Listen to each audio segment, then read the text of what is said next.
고등학교를 입학하고 난 다음부터는 하루하루가 네. 그 충격의 나날이었습니다.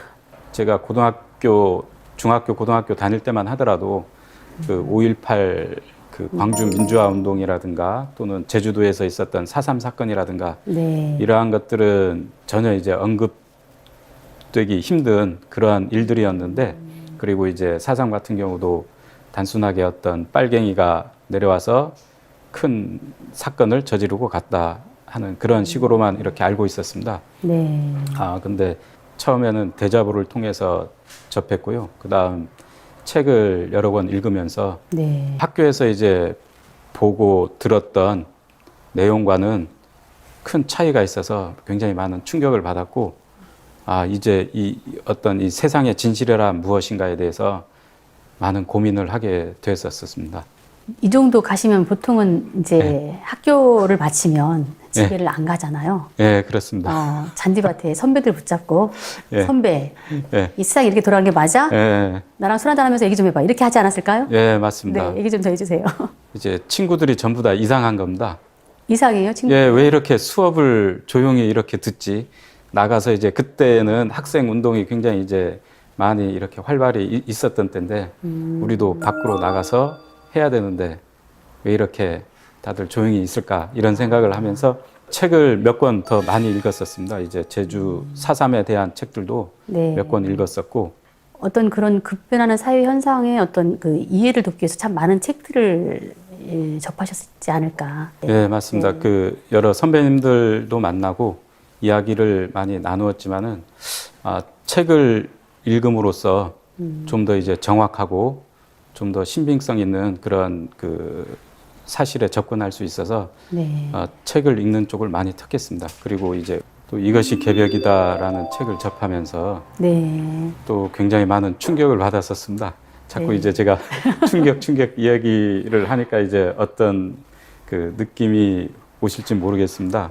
근데 사실 그때 받은 충격은 이루 말할 수가 없었습니다. 예, 그래서 이것이 개벽이다라는 책을 보면서 그 뒤에 참고 문헌들이 나와 있는 거를 도서관에서 좀 찾아보자 이런 생각을 갖고 있었고요.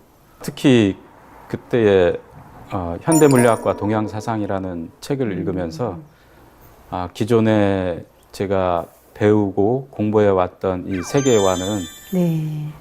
확연히 다른 또 다른 세상, 아니면 이제 진짜 진리라는 것은 어떤 그 전에 알았던, 우리가 이제 피상적으로 알고 있었던 유물론이라든가 그 대학교 1학년 때 그 선배님들하고 같이 많이 공부를 했던 그 변증법적 유물론 뭐 이런 내용들을 많이 이렇게 담고 있었는데, 그 내용들이 한꺼번에 이렇게 무너지는 느낌을 받았었습니다. 네.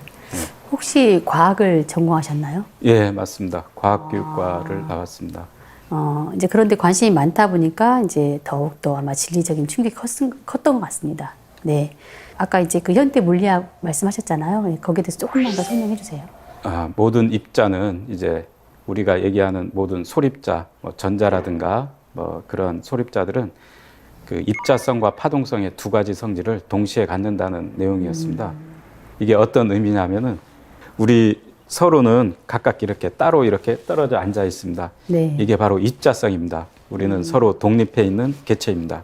근데 파동성이라는 것은 이렇게 독립해 있으면은 파동은 일어날 수가 없어요. 우리 이렇게 손을 잡고 붙어 있어야 됩니다. 근데 이게 동시에 이 성질을 가졌다. 실은 논리적으로는 말이 안 되는 이야기죠. 내가 독립해 있는데 또 다시 보면은 이렇게 붙어 있다.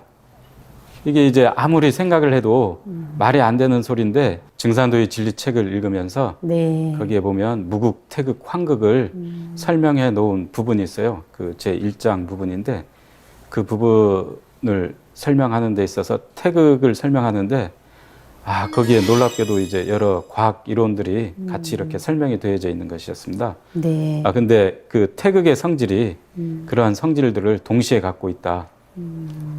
이런 것이다. 그 부분을 읽으면서 몇 번을 반복해서 이제 읽었었는데, 그래서 이 사람들이 이 현대물리학과 동양사상을 쓴 이 사람이나 많은 그 과학자들이 동양사상에 심취할 수밖에 없구나. 예, 그것을 많이 느끼게 됐습니다.